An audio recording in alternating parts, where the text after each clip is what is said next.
Hi, this is Kendra from Pencil and Pigment, and today I wanted to do a sketchbook tour of all the illustrations I did for the month of February. So for February, I used Strathmore's Toned Gray, the wire bound, and I used General's Pastel chalk pencils, and I used a variety of the ones included in the 36 pencil set.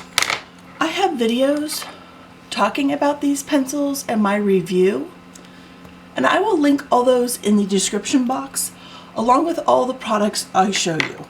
So I use these pencils, and for blending I used kind of cotton swab Q-tips, and I also used a number 3 blending stump, and I clean these off as I use them using a kneaded eraser. I poke the eraser in and it takes all of the excess pigment off the stump, so I don't have to grind these stumps down and lose that nice point. The other thing I used for lifting is the Mono Zero. This is a fine detail point eraser. This is the 2.3. And for sharpening, I use the Mobius and Rupert brass pencil sharpener for the ones that could be sharpened this way. And for the ones that were a bit more stubborn, I had to use an X-Acto blade and sharpen the other direction. So those were all the products that I used for this tour. Now I only had 26 pages left, so I went back the last 2 days since there are 28 days in February in 2022 and added more elements. So these are my illustrations, and they're sort of a combination between a portrait and some foreshortened figures as practice. So this is what I have, and I experimented with laying down really light colors. I experimented with lifting back up to see which ones were staining, which ones weren't. Most of them are pretty staining, and you can go really, really light.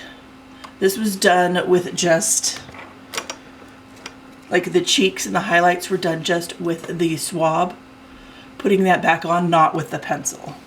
And this was at 100% value, and then lifting with an eraser to see how staining this blue was.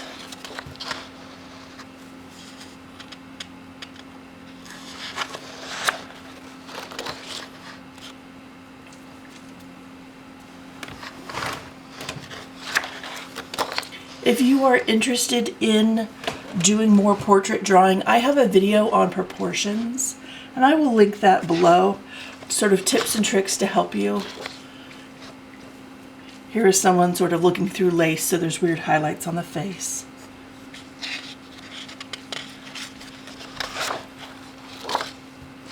There is a portrait on the bottom and a skateboarder on the top.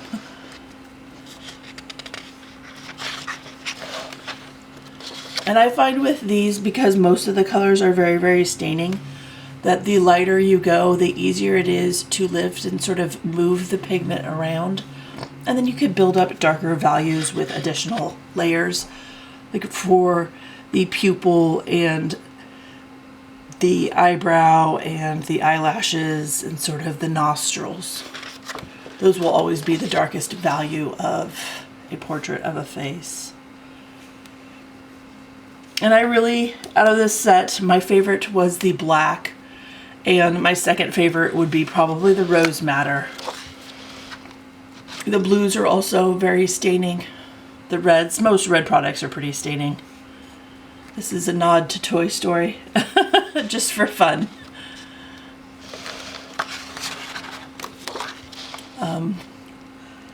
Sometimes I get bored with a product and it shows in my illustration. I apologize. This is one where I tried to fill the whole page, and I have a portrait and a magnolia flower, and I just couldn't sharpen the pencil anymore. and this was all I could get done. But I love magnolias. I think they smell delicious. Here are a couple different portraits. And if you're interested in portraiture, I would highly recommend looking at sort of physical anthropology, like different facial structures and features for variants, for practice of different people from around the world. Here is one on the bottom. Some of these are really, really pale and really light, and I wanted to try them. And again, I really like rose madder, and then the sanguine isn't too bad. I hope you can see that.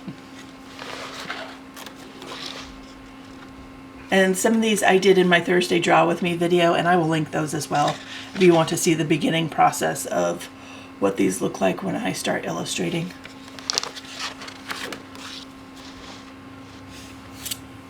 And this one is the same pencil, but from 2 different years. I think they changed pigment manufacturer. I'll link that video.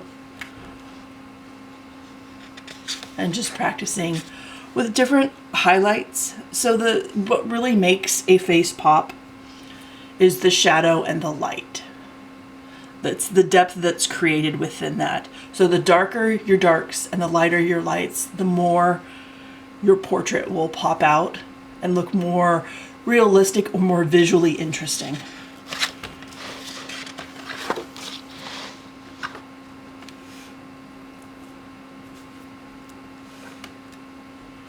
And I didn't feel compelled to really finish any face.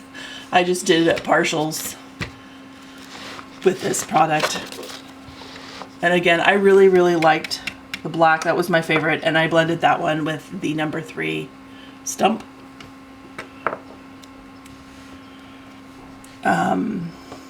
You can still see a little bit of the lines where I laid down the product, but this one I was able to blend out as much as possible.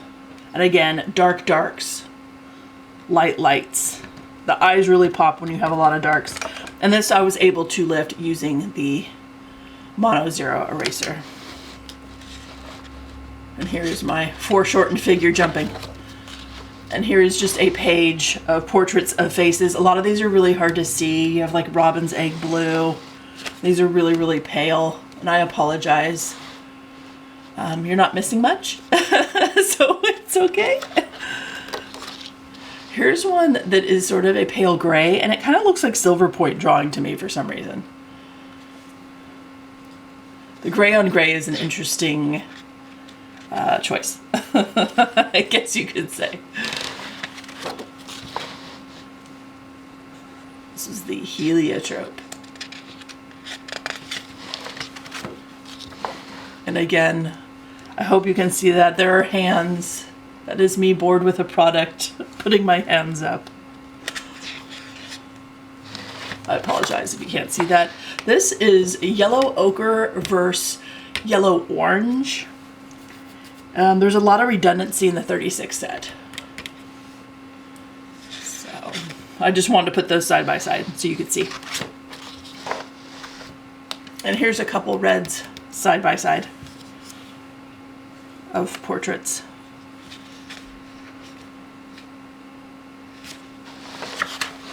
And that's it for February. So this is what I drew. I will link all the products in the description box. I will link videos that help and assist with portrait drawing. I hope you have a wonderful day, and I will talk to you later. Bye.